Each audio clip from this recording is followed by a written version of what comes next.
Astaghfirullah warahmatullahi wabarakatuh.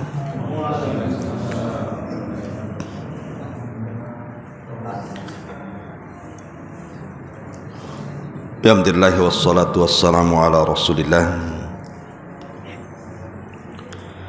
wa ala alihi wa sahbihi wa mawalah wa la hawla wa la quwata illa billahi wa ba'du.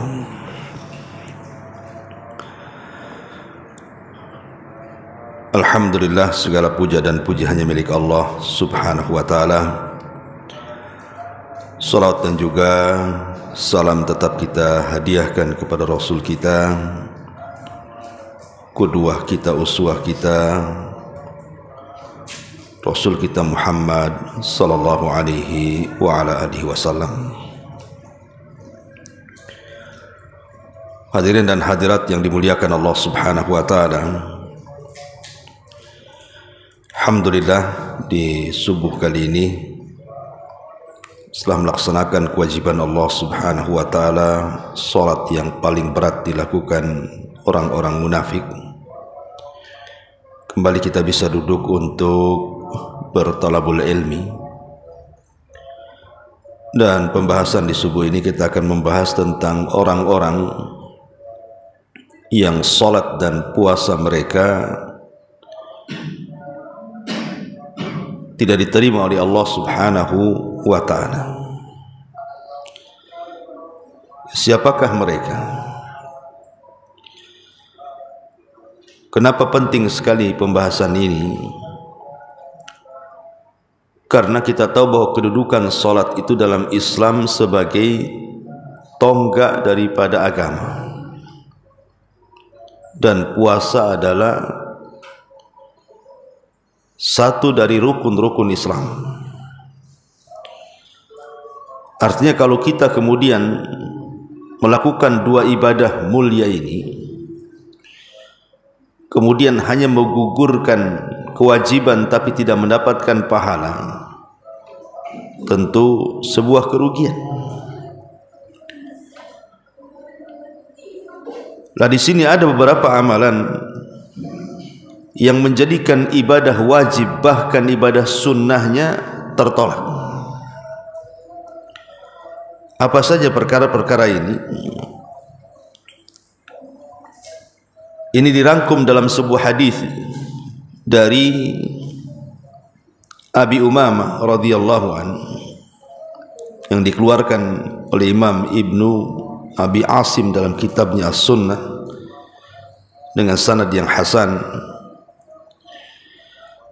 Nabi SAW mengatakan salatsun atau salasatun la yaqbalullahu minhum sarfan wala adla, akun wa mannanun wa mukadzibun bil qadari.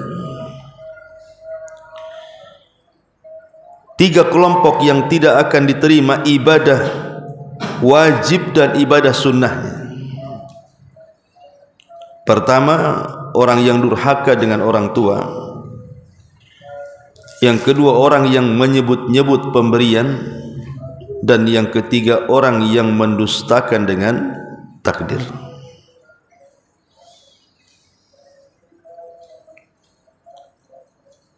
Ma'asyiral muslimin yang dimuliakan Allah azza wa jalla, di sini ada 3 poin. 3 amalan dosa yang menghalangi ibadah wajib dan sunnahnya, termasuk dalamnya adalah salat, puasa, dan yang lainnya. Pertama, durhaka dengan orang tua.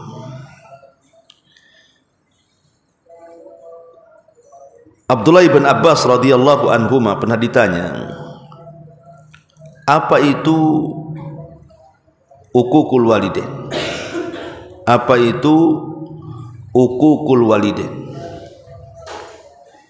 Seperti apa anak dianggap durhaka kepada orang tua? Maka Abdullah bin Abbas radhiyallahu anhu mengatakan dan mencontohkan. Beliau tidak menyebutkan definisinya, tapi beliau menyebutkan contohnya. Di Dia mengatakan bahwa apabila kita sedang mengebut baju kita, menghempas baju kita, kemudian dalam baju kita ini ada debu, dan debunya ini melayang ke muka ibu kita atau bapak kita, maka anda telah melakukan uquq, katanya, telah melakukan kedurhakaan. Hanya mengebutkan entah kain entah apa gitu kan, rupanya di kain atau di baju kita ini ada debunya. Tanpa sadar kemudian debu itu menghempas pula ke muka orang tua kita. Kata Abdullah ibn Abbas, dia menganggap ini bagian daripada uququl walidain. Artinya, padahal perkara-perkara seperti itu kan mungkin dianggap biasa. Kadang kita ngebut sesuatu di rumah kan, ada orang tua di situ. Tapi Ibnu Abbas memandang perkara yang seperti ini saja sudah dianggap uququl walidain. Apalagi lebih daripada ini, seperti membentak atau menyakiti dengan fisik atau mempermainkan perasaannya. Dan di zaman sekarang uququl walidain itu luar biasa, persis yang disabdakan Nabi sallallahu alaihi wasallam, antalidal amatu rabbataha. Ketika seorang budak melahirkan tuannya, ketika menyebutkan tanda-tanda kiamat. Dan sebagian para ulama hadis mengatakan bahwa kalimat antalidal amatu rabbataha itu maksudnya adalah munculnya anak-anak durhaka kepada orang tuanya. Bahkan yang tidak terpikirkan di zaman Rasul ada di zaman sekarang, seperti anak membunuh orang tuanya. Ini zaman dulu jarang kita dengar, tapi hari ini subhanallah ya, banyak sekali anak-anak yang kemudian membunuh orang tuanya dengan cara sadis, bahkan dengan alasan yang tidak masuk di akal. Dan itu bagian daripada uququl walidain. Kemudian yang kedua, manan ini mengungkit-ungkit pemberian. Dan Allah Subhanahu wa taala berfirman, wala ya ayyuhalladzina amanu la tubtilu shadaqatikum bil manni wal adha. Wahai orang-orang yang beriman, janganlah kalian batalkan pahala sedekah kalian dengan mengungkit-ungkit ataupun menyakiti orang yang diberi. Artinya kalau seandainya kita tidak bisa memberi, jangan menyakiti. Atau kita bisa memberi, jangan pula disertakan dengan menyakiti. Makanya Al-Quran mengatakan, qaulun ma'rufun khairun min sadaqatin yatba'uha adha. Ucapan yang baik itu, ucapan yang indah, itu masih lebih baik daripada anda bersedekah tapi menyakiti orang yang anda sedekahi.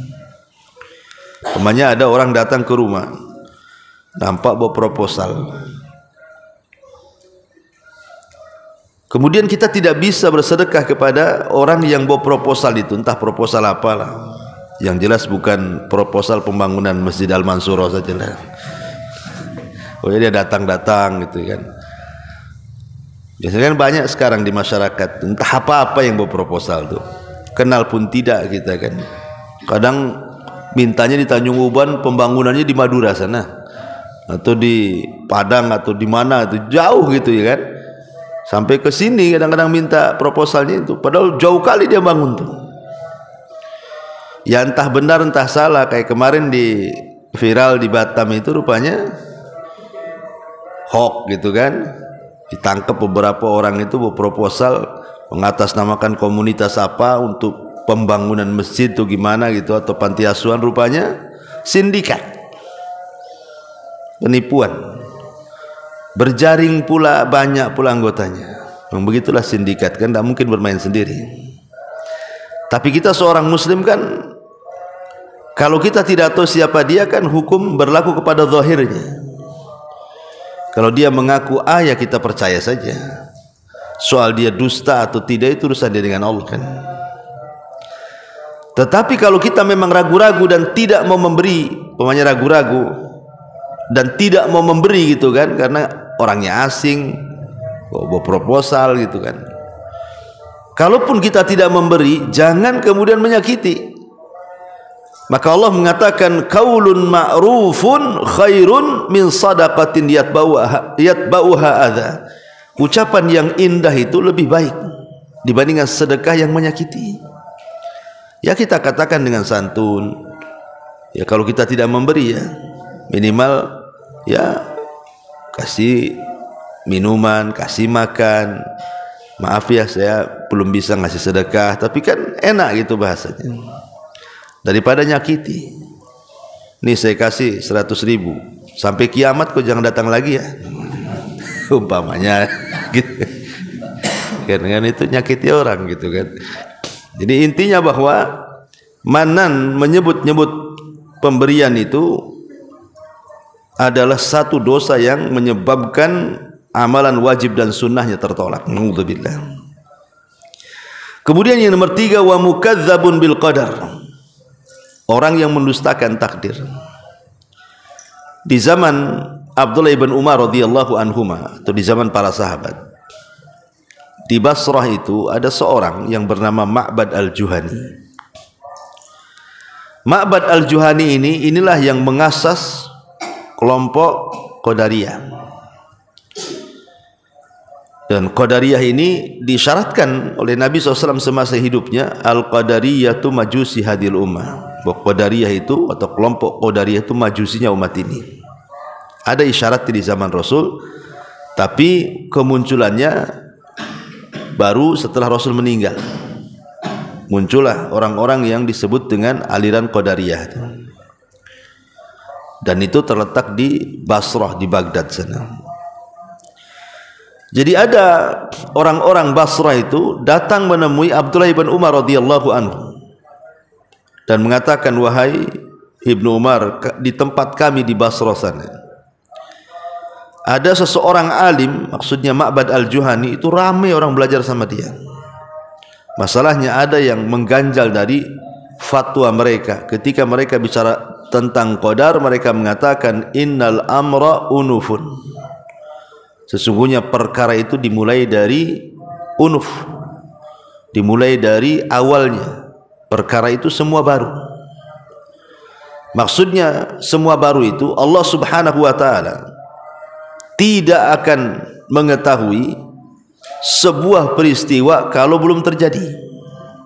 Allah itu hanya mengetahui peristiwa yang telah terjadi atau yang sedang terjadi.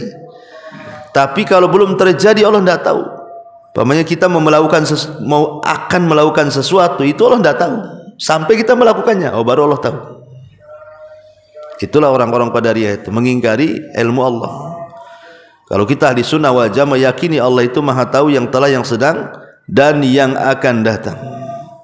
Bahkan Allah maha tahu sesuatu yang mustahil terjadi, kalau terjadi Allah tahu. Bukan hanya sekedar mengetahui yang telah, yang sedang, yang akan datang saja. Sesuatu yang mustahil terjadi, kalau terjadi saja Allah tahu. Seperti contohnya apa? Contohnya firman Allah Subhanahu wa ta'ala, di mana Allah Subhanahu wa ta'ala mengatakan, "Lau rudduhu la'adu limanuhu anhu."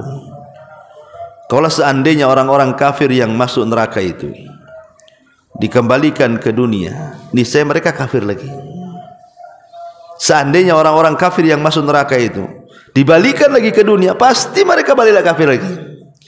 Inilah jawaban bagi pertanyaan, kok orang kafir hidup sebentar di dunia, kok masuk neraka, kok dikekalkan di dalamnya ya? Kasihan kali. Hidupnya cuma 40 tahun di dunia atau 50 tahun. Tapi kalau di akhirat masuk neraka nggak keluar lagi. Mana keadilannya? Bukankah masuk neraka itu dimasukkan karena keadilan, dan masuk surga itu dimasukkan karena kasih sayang? Mana adilnya di sini katanya? Ya kalau umpamanya 40 tahun kufur, yang 40 tahun aja di neraka, kan begitu kalau adil-adilan itu. Tapi Allah itu maha tahu kalau orang-orang kafir yang masuk neraka itu dibalikkan ke dunia, kafir lagi. Itu masalahnya. Keluar dari neraka itu dibalikkan ke dunia itu mustahil. Mana ada orang masuk neraka balik lagi ke dunia, dunia pun dah hancur. Kan perkara mustahil kan itu. Sudah kiamat, sudah nggak ada dunia itu, yang ada akhirat. Tapi kalau terjadi sesuatu yang mustahil ini, kemudian tiba-tiba Allah bentuk lagi dunia, kemudian orang kafir neraka dikeluarkan, dibalikin lagi ke dunia, pasti balik kafir lagi. Itu kan sesuatu yang mustahil terjadi. Kalau terjadi Allah tahu namanya. Tapi orang-orang Qadariyah itu beda. Mereka mengatakan innal amra unuf, semua perkara itu dimulai dari yang baru. Maknanya dengan perkataan ini Ma'bad al-Juhani ini mengatakan bahwa Allah ini tidak tahu apa yang akan terjadi, hanya tahu yang telah dan yang sedang saja. Makanya Abdullah bin Umar marah dan mengatakan, katakan kepada mereka, pada Ma'bad al-Juhani itu, saya berlepas diri dari mereka dan mereka berlepas diri dari saya, katanya. Dan saya mendengar bapak saya, maksudnya Umar bin Khattab radhiyallahu anhu, meriwayatkan sebuah hadis tentang hadis Jibril sampai kepada apa? Ketika Rasul ditanya soal iman, antu'mina bil qadari khairihi wa syarri. Mereka harus beriman dengan takdir Allah, baik takdir yang baik ataupun takdir yang buruk. Ma'asyiral muslimin wal muslimat rahimani wa rahimakumullah. Bicara soal mengingkari takdir ini, ya kalau alhamdulillah mungkin orang-orang Qadariyah di zaman sekarang mungkin jarang kita temui, kan? Karena umumnya alhamdulillah banyak ahli sunnah kan itu. Tetapi ada orang-orang yang tanpa sadar, mau tidak mau, sadar ataupun tidak, ucapannya itu menolak takdir. Dan itu banyak di masyarakat, orang-orang yang menolak takdir itu. Seperti mengatakan umpamanya dia tidak terima dengan nasib yang kurang baik yang Allah sedang ujikan kepada kita. Ya Allah, kenapa asik saya terus yang diuji ini kok, yang lain tidak, gitu kan? Kenapa anak saya terus yang sakit, kok anak lain kok sehat-sehat, ya? Kenapa usaha saya terus yang gulung-gulung tikar, kenapa yang lain bentang-bentang, gitu kan? Umpamanya seperti itu kan secara otomatis menolak takdir itu, menolak nasib yang Allah anugerahkan. Padahal kalau seandainya mereka paham bahwa terkadang Allah Subhanahu wa taala membuat orang sakit, itu ada hikmah. Sebab kalau dia sehat, jahat dia, maka dibuat sakit dulu biar dia sadar. Atau dibuat miskin dulu sama Allah itu, sebab kalau dia kaya melampaui batas nantinya. Atau mungkin sebaliknya, ada orang itu dibuat kaya sebab kalau dia miskin bisa kufur. Atau dibuat sehat kalau dia sakit melampau. Jadi kalau orang melihat hikmah, pasti Allah, dia itu mungkin akan tenang dengan takdir yang Allah anugerahkan kepada dia. Tapi karena tidak melihat dari situnya, kadang-kadang disitulah terjadi tasakhut, menolak takdir, tidak menerima yang Allah takdirkan kepada kita. Padahal sekali lagi saya katakan hikmahnya, ada orang-orang yang Allah buat dia kaya, kalau dia miskin masalah. Tapi ada orang-orang yang Allah buat miskin terus nggak kaya-kaya, sebab kalau dia kaya melampaui batas. Hikmahnya di situ. Ya. Oh, kalau kita sakit, ya mungkin Allah sedang menguji saya, mungkin terlampau banyaklah dosa saya itu, biar Allah gugurkan dulu kan gitu. Dan saya kenal orang kaya itu, ikhwan. Ini saya ulang-ulang kisah ini waktu saya di Yaman. Ada orang kaya itu luar biasa, ikhwan. Itu boleh dikatakan orang nomor berapa terkaya di Yaman itu. Rumahnya dekat istana tuh. Tapi luar biasa, itu yang orang kaya itu dikenal ahli puasa. Senin Kemisnya itu ahli puasa, nggak pernah tinggal. Kemudian ahli sholat malam, sholat malamnya nggak pernah tinggal. Kemudian dia hafid Quran lagi. Kemudian setiap subuh jam 3 tuh menjelang subuh, dia akan membuka sedekah. Jadi dia buka sedekah itu sepertiga malam akhir. Maka dari mana-mana datang itu, paling tidak satu malam itu bisa 100-200 orang yang berproposal tuh, setiap subuh tuh. Bayangkan coba, kita ini udah miskin, puasa tidak, sholat tidak, sedekah tidak, subuhnya telat-telat, udah ini. Tapi memang begitu, ada orang-orang kaya itu Allah berikan sebuah keistimewaan kan. Sebab kalau mungkin dimiskinkan gak seperti itu. Tapi ada sebaliknya. Ada waktu miskin itu subhanallah, mungkin ngaji paling depan, solat paling depan dalam saf pertama. Mulai Allah bentangkan kekayaan tuh. Yang tadinya ngaji seminggu sekali jadi sebulan sekali tuh. Maafin sama ustadznya. Maaf ustadz, saya baru buka cabang katanya. Cabangnya baru 1, tapi 3 minggu dilangkai dia. Sebulan sekali aja dia ngaji. Terakhir hilang setahun sekali, Idul Fitri aja ketemu salaman tuh. Udah pindah ustadz katanya, usahanya pindah ke Batam dan ngasih lagi. Obat tak nampak katanya. Di sana ngaji, itu pula tak ngaji gitu. Sibuk. Ya. Jadi ada orang-orang itu waktu miskin memang Allah berikan kebaikan. Bisa ngaji, sholat 5 waktu, banyaklah peluang-peluang dia untuk menambah pahala itu.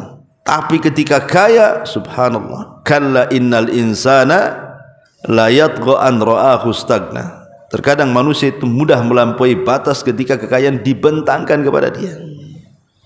Jadi ada orang-orang yang mukadzabun bil qadar. Ya, ini satu hadis Nabi. Walaupun ada sebagian mengatakan riwayat ini dilemahkan, tapi ada yang menghasankan. Kemudian hadis yang kedua, hadis dari Abdullah ibn Amr. Abdullah ibn Amr ibn As. Abdullah ibn Amr ibn As ini saingan Abu Hurairah. Kalau Abu Hurairah menghafal, kalau Abdullah ibn Amr ibn As ini menulis. Makanya apa kata Abu Hurairah? Tidak ada satu sahabat yang paling banyak hafalannya kecuali aku, melainkan Abdullah ibn Amr, karena dia mencatat, aku menghafal katanya. Jadi saingan Abu Hurairah, cuman dia lebih ke mencatat hadis Nabi. Kalau Abu Hurairah kan menghafal. Karena di zaman itu hafalan hadis itu ada 2, dhabtus sadri wa dhabtul kitabah. Ada yang diletakkan di dada, ada yang diletakkan dalam catatan. Tapi yang meletakkan di dada lebih banyak dibandingkan yang meletakkan di catatan. Jadi orang dulu itu lebih ke hafalan dibandingkan ke catatan. Kalau orang sekarang lebih banyak ke catatan dibandingkan hafalan. Ada yang lebih parah lagi, tidak menghafal, tidak mencatat. Itu parah itu. Ya. Taib. Kemudian disebutkan dari Abdullah bin Amr ini, qala Rasulullah sallallahu alaihi wasallam, "Thalathatun la tuqbalu lahum salatur rajuli."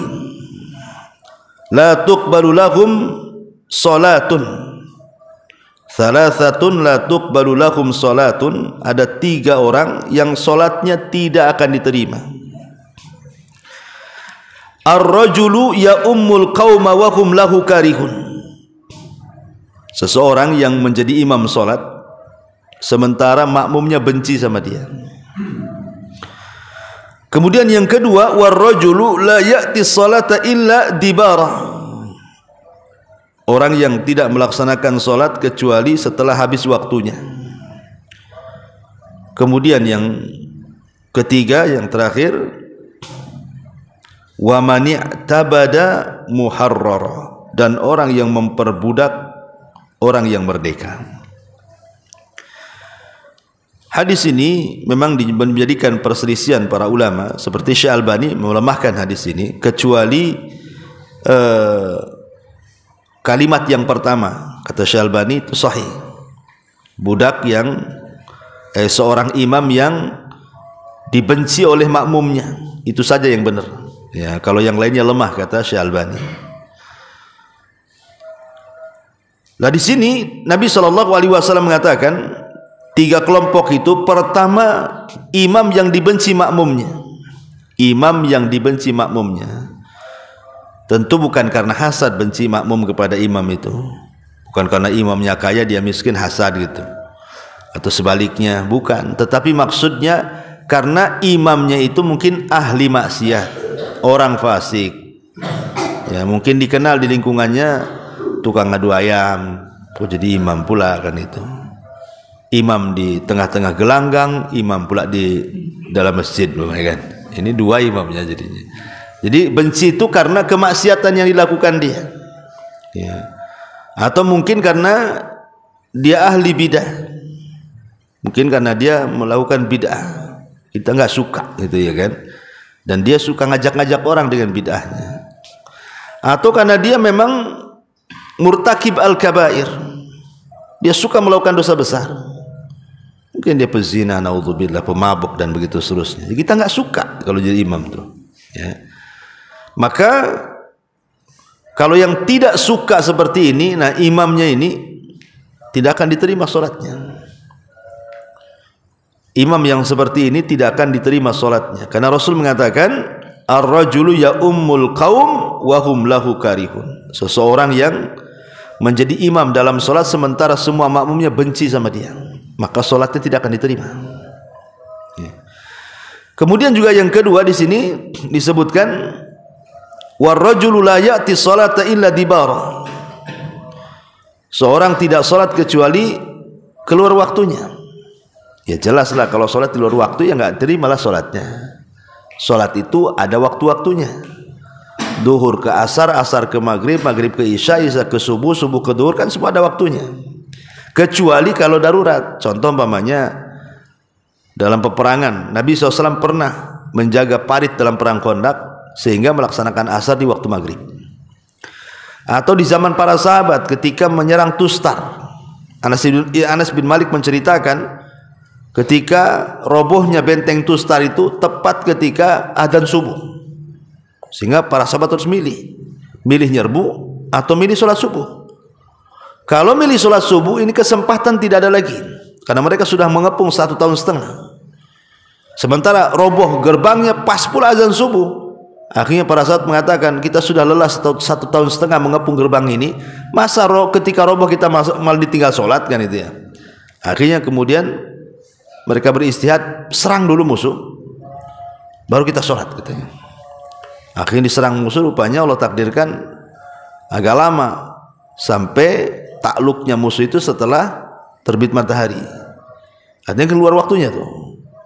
Barulah kemudian sahabat sholat subuh di luar waktu. Disitulah Anas bin Malik kalau diingatkan dengan perang Tustar itu menangis dan mengatakan, aku menangis bukan karena aku menang dalam peperangan itu bersama para sahabat, tapi aku menangis karena seumur-umur aku tidak pernah meninggalkan sholat subuh jamaah, kecuali itu, bukan nggak berjamaah lagi, di luar waktu lagi. Ya, padahal kan hukumnya boleh-boleh saja, karena Rasul pernah juga sholat asar di luar waktu, karena kan kondisi jihad masalahnya. Maka dibolehkan secara fikih sebenarnya dalam waktu-waktu yang seperti ini, kondisi seperti ini harus memilih kan. Tetapi dalam kondisi aman, maka tidak boleh kita mengakhir-akhirkan waktu, apalagi sampai keluar waktu lagi ya kan? Kemudian yang ketiga, orang merdeka dijadikan budak. Ya mungkin sekarang nggak ada lah, tapi kalau di zaman dulu, di zaman jahiliyah, budak itu komoditi bisnis yang menguntungkan. Orang-orang jahiliyah itu kadang-kadang dia membeli banyak budak perempuan, kemudian digauli, kemudian punya anak, anaknya dijual tuh, kan jadi budak anaknya. Dibanyakin tuh beli perempuan, nanti digauli, disuruh banyak anak tuh perempuan itu, nanti dijual, karena itu komoditi yang paling efektif dalam berbisnis. Terkadang orang jahiliyah itu nyulik orang, jadi ada orang merdeka diculik dia, nanti dijual jadi budak. Lah datang Islam kemudian mulai mengikis perbudakan. Makanya dalam setiap kafarah dalam Islam itu selalu yang pertama memerdekakan budak dulu tuh. Umpamanya berhubungan intim di siang hari bulan Ramadan, kan ada kafarahnya tuh. Pertama kafarahnya apa? Memerdekakan budak. Kafarah dihar, memerdekakan budak. Pokoknya Rasul selalu kalau dalam kafarah-kafarah itu tidak lepas dari memerdekakan budak, karena Islam itu tidak suka perbudakan. Yang suka-suka perbudakan tuh kalau dalam sejarah kan orang-orang Eropa saja tuh. Tapi kemudian sejarah diputar balikan, orang-orang kafir ini seolah-olah Islam ini menghalalkan perbudakan. Tidak, Islam tidak menyukai perbudakan, tetapi Islam mengatur perbudakan dengan aturan yang sangat ketat. Karena Islam itu agama lengkap, diatur segala sesuatu sampai ke masalah perbudakan pun ada hukum-hukumnya. Ma'asyiral muslimin yang dimuliakan Allah Azza wa Jalla. Contoh yang diperbudak padahal dia orang merdeka siapa? Salman Al-Farisi. Salman Al-Farisi ini orang merdeka. Dia orang Persia, agama Majusi. Kemudian ketika bapaknya memerintahkan dia untuk menjaga api, ya, jangan sampai padam, dari rumah ke tempat penjagaan api itu kan jauh, sehingga harus melewati gereja. Tertarik dia dengan gereja, masuk dia Nasrani. Kemudian dia dari gereja ke gereja, dari gereja ke gereja, sampai akhirnya dia mendapati rahibnya, pendetanya korupsi. Ketika meninggal hartanya banyak gitu ya. Kemudian mulai dia ragu-ragu, tapi dia ingin mencari kebenaran. Akhirnya jalan dari satu tempat ke tempat berikutnya sampai dapat bocoran dari pendeta bahwa akan muncul seorang nabi di tanah yang banyak pohon kurmanya. Kemudian dia punya uang sedikit, dia minta kepada kafilah dagang dari Arab supaya diantar ke tempat yang banyak pohon kurmanya itu. Bukannya kemudian diantar, sudah bayar duit sama orang Arab yang bawa ini, dijadikan budak pula dia, dijual sama orang Yahudi di Madinah. Salman Al-Farisi ini akhirnya jadi budaknya orang Yahudi lah. Padahal dia datang ke Madinah bukan budak kan itu ya. Tapi sama pedagang ini malah dijadikan budak, dijual sama orang Yahudi di Khaybar. Tapi justru disitulah pertemuan Salman Al-Farisi dengan Nabi Sallallahu Alaihi Wasallam. Akhirnya masuk Islam Salman Al-Farisi itu.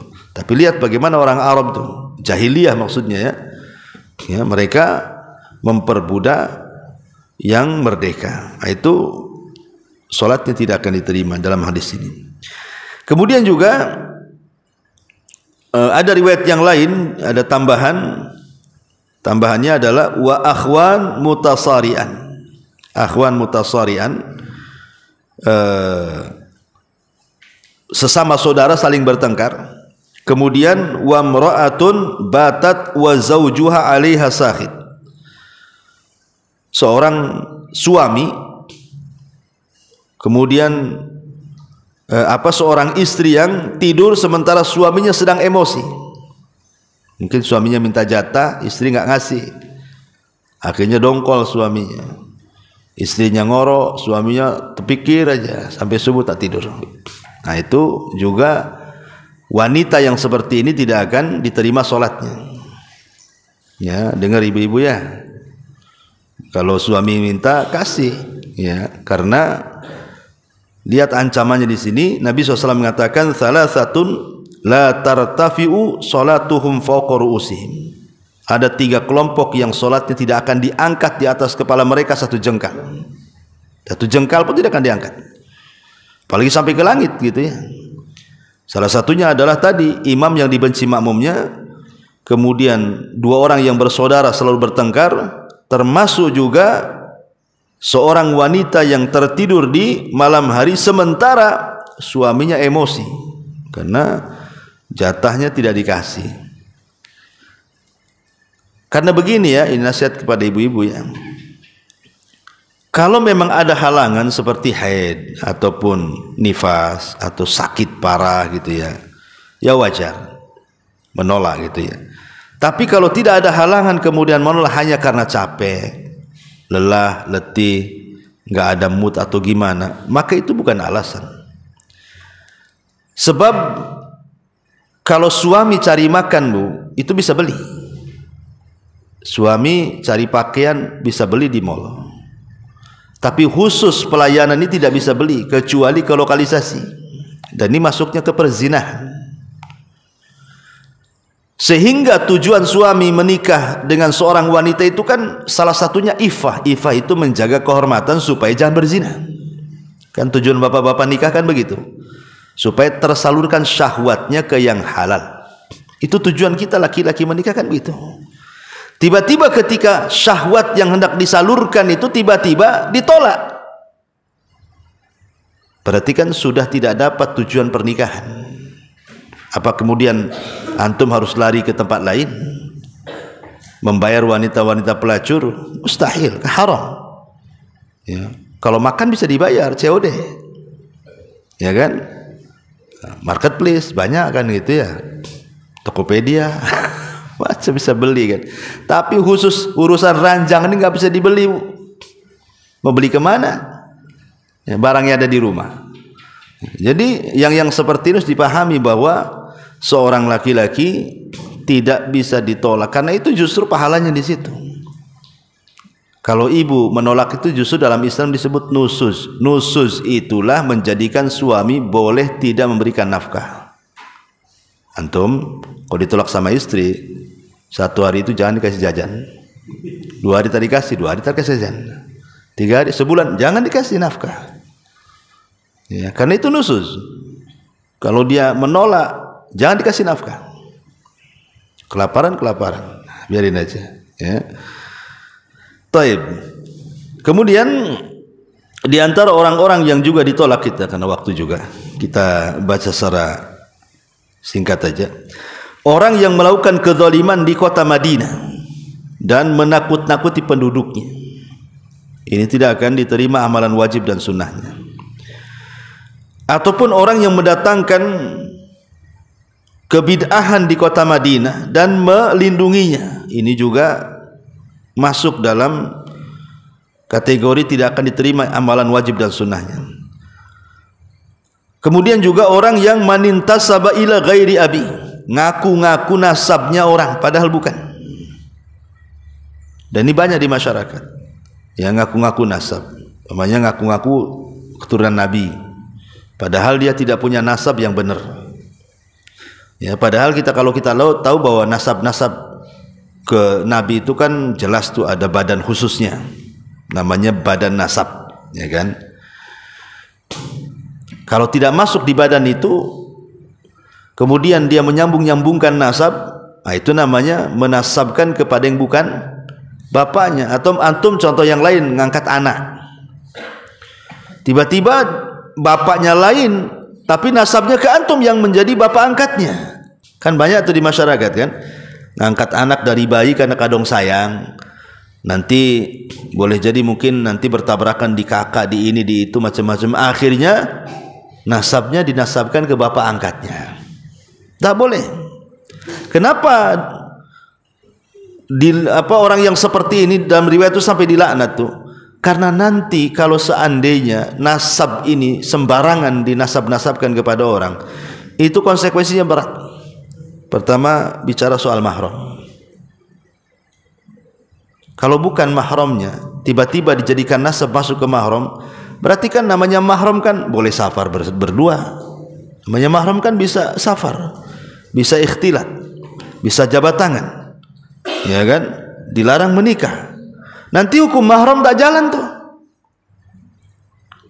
Kalau seandainya kemudian dia dinasabkan kepada bapaknya, kemudian ketemu dengan anak kandung bapak itu, seolah-olah itu anak dia, batallah hukum mahram di sini jadinya kan. Berarti dia tidak menyadari bahwa dia itu sebenarnya bukan mahramnya, tapi seolah-olah dia mahram, akhirnya menghalalkan semuanya. Ikhtilat boleh padahal haram, dia bukan mahramnya kok. Ya, kemudian juga safar bersama nggak boleh. Kemudian sentuhan, salaman nggak boleh kan itu. Tapi karena merasa sudah dinasabkan ke bapaknya seolah-olah sama dengan anak kandungnya, akhirnya batallah hukum mahram di situ. Waris, anak angkat gak dapat waris, tapi karena sudah dinasabkan ke bapaknya binnya, akhirnya kan secara zahir mewarisi kan, padahal dia bukan ahli waris, anak angkat itu. Jadi jatuh mahramnya, jatuh perwaliannya, jatuh warisannya, dan begitu seterusnya. Jadi konsekuensinya panjang tuh kalau orang menasab-nasabkan kepada yang bukan bapaknya itu, atau menasabkan ke yang bukan kampungnya, kepada bukan kabilahnya, ya, nah, seperti itu. Ya, jadi nggak boleh. Kemudian juga man qatala mu'minan fagtabata biqatlihi, orang yang membunuh seorang mukmin dan dia senang dalam membunuhnya, senang, puas gitu ya. Dalam urusan waris biasanya saudara dengan saudara, urusan waris akhirnya bunuh-bunuhan. Kayaknya puas sekali tuh bunuh saudaranya tuh. Nah, ini tidak diterima amalan wajib dan amalan sunnahnya. Termasuk juga disebutkan orang yang man ata bi jarimatin mungkar, orang yang mendatangkan kemungkaran yang atau dosa yang sangat mungkar seperti kerusakan, merusak hutan, merusak apa, merusak ini, merusak itu, menjadi kutau toruk, perampok dan begitu seterusnya, menakuti orang lah. Nah, itu juga masuk pada orang yang tidak akan diterima amalan wajib dan juga amalan sunnahnya.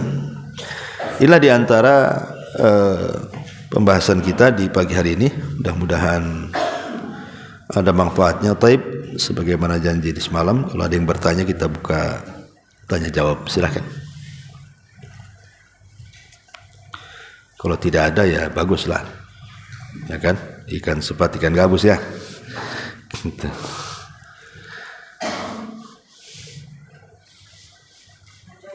Iya.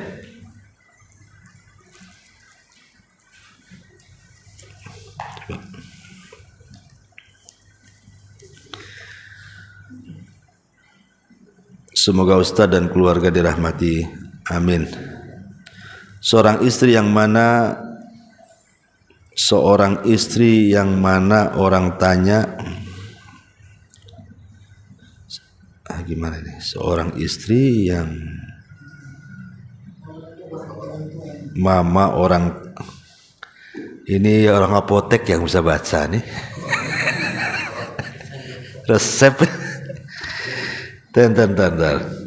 Sakit di kampung tapi si istri tidak dapat izin dari suami. Oke, paham. Jadi orang tua istri ini di kampung sakit, ya. Kemudian mungkin mau menziarahi orang tuanya, tapi si istri tak dapat izin dari suami. Yang diucapkan suami, saya yang mengurus anak sekolah, apa seperti ini termasuk durhaka kepada orang tua? Iya. Bismillahirrahmanirrahim. Ini harus dipahami ya. Kadang-kadang pernikahan itu bukan menghalangi berbuat baik kepada kedua orang tua. Justru redhonya ataupun barokahnya rumah tangga itu ketika masih ada hubung kait antara anak dengan orang tua. Itu berkah rumah tangga tuh. Jadi saya sarankan ya kepada antum, kalau memang kita ini masing-masing punya orang tua, saya punya orang tua, istri saya punya orang tua, kan harus begitu. Kalau dua-duanya masih hidup kan, maka berbaktilah kepada kedua orang tua, jangan menghalangi salah satu dari keduanya. Jangan pula istri mengajari suami durhaka kepada orang tua ataupun sebaliknya. Karena banyak istri yang ngajari durhaka juga kepada orang tua. Ada dulu itu ikhwan kita nelpon saya, dia curhat ya, setiap dia transfer ke orang tuanya itu harus perang Irak sama Amerika dulu tuh. Wah, pokoknya seminggu tuh perang tuh, gara-gara suaminya transfer uang ke orang tuanya. Alasannya sederhana, karena hidupnya masih susah, masih ngontrak, masih apa kan itu, masih banyak tanggungan. Itu bukan alasan. Justru boleh jadi dengan sedekahnya anak kepada orang tua itu Allah bukakan rizki kan. Boleh jadi dengan itu Allah bukakan rizki, Allah mudahkan rizkinya. Tapi ada istri itu yang menolong si suami itu justru durhaka dengan orang tuanya, atau sebaliknya, si suami yang ngajari istrinya durhaka. Sampai ada kisah itu, sampai di pengajian ada ikhwan kita datang, Ustaz bisa nggak nasihati kakak saya, katanya. Perempuan kakaknya, kenapa emangnya? Itu udah 5 tahun tidak pernah balik. Itu orang tuanya itu sampai nangis pengen ketemu, tapi tidak mau balik. Jadi saya tanya, apa suaminya menghalang-halangi? Nah itu saya tak tahu tuh. Ya kalau umpamanya tidak ada yang menghalangi, memang dia yang nggak mau, memang dia yang bermasalah kan begitu. Tapi kalau yang menghalangi tiba-tiba suaminya dengan alasan yang tidak masuk di akal, kan bisa di waktu-waktu libur. Kalau memang alasannya, ajak semuanya lah, ayo kita ke kampung kamu gantian kan itu, sehingga si istri dekat dengan keluarganya dan si suami juga tidak durhaka dengan keluarganya. Karena tujuan pernikahan itu lita'arafu kan, supaya saling mengenal sebenarnya. Tujuan nikah itu bukan kita dengan istri kita saja, tapi menggabungkan dua keluarga. Ya, inna khalaqnakum min dzakarin wa untha wa ja'alnakum syu'uban wa qabaila lita'arafu. Saling kenal. Ini enggak, dari mulai nikah antum pisah dengan orang tua, enggak kenal sama orang tua istri. Kenalnya di telepon saja, tapi enggak akrab. Ya. Nah, enggak seperti itu caranya kan? Maka tidak benar kalau bisa ya suami ngasih izin. Tetapi ya lihat kondisi juga. Kalau bisa sih sama-sama lah pulang. Apalagi jarak tempuh yang ditempuh itu kan membutuhkan mahram. Kan nggak mungkin istri berangkat sendiri kan tanpa mahram. Harus ada mahramnya. Kecuali kalau satu daerah masih wilayah Kepri gitu kan, mamanya Tanjung Pinang dengan Tanjung Uban ini kan bukan masafah safar kan. Bukan jarak safar yang harus dikosor. Kalau puasa boleh batal kan enggak. Lain kalau ke Batam mungkin kan. Itu dianggap safar. Tapi kalau Pinang Uban enggak lah kan. Jalan darat kan. Kalau jaraknya bukan jarak safar, enggak perlu pakai mahram. Yang penting aman di jalan. Tapi kalau sudah jarak safar itu enggak bisa safar sendirian. Safar sendirian.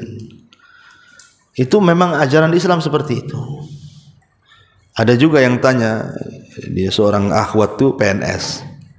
Kan biasanya PNS nih suka kesana kemari kan itu ya kan, kadang-kadang itu kalau bagian-bagian tertentu kadang studi banding kesana kemari gitu ya. Kadang-kadang main berangkat aja dengan kawan-kawannya. Nah, ini kan tidak boleh. Ya, harusnya bawa suaminya lah. Jadi hal-hal yang seperti ini, kenapa kemudian akhirnya banyak perselingkuhan, banyak ini, banyak itu? Ya karena melanggar syariat itu tadi. Kemarin saya di WA itu, Ustadz, gimana hukumnya saya ikut reuni anak tahun 90-an itu apa itu? Pokoknya dia reuni anak SD lah, kelas 6 tahun 90-an itu atau berapa gitu. Istrinya nggak ngizinin, nggak boleh istrinya, marah suaminya. Karena mungkin istrinya tahu, karena banyak kejadian habis reuni itu ketemu pacar lamanya kan. Itu kan banyak tuh. Banyak selingkuh-selingkuh gara-gara reuni itu. Ya, mungkin dulu waktu SD-nya culun-culun kok udah ganteng pula sekarang kan. Terus sebaliknya gitu kan, jadi pengusaha. Kan banyak yang seperti itu. Padahal dia ngaji. Saya bilang betul lah istri antum tuh. Enggak usah ikut. Apa faedahnya reuni di situ? Antum mau ceramah di situ diundang. Kalau hanya makan-makan nggak ada faedahnya apa? Kalau mau bawa keluarga, saya bilang kan, bawa anak istri antum, kenalkan bahwa antum sudah nikah. Ini sengaja pula berpura-pura bujangan antum situ kan. Ini kan masalah. Jadi ada juga yang gatal lah bahasa saya ini. Oh, Ikhwan gatal juga rupanya.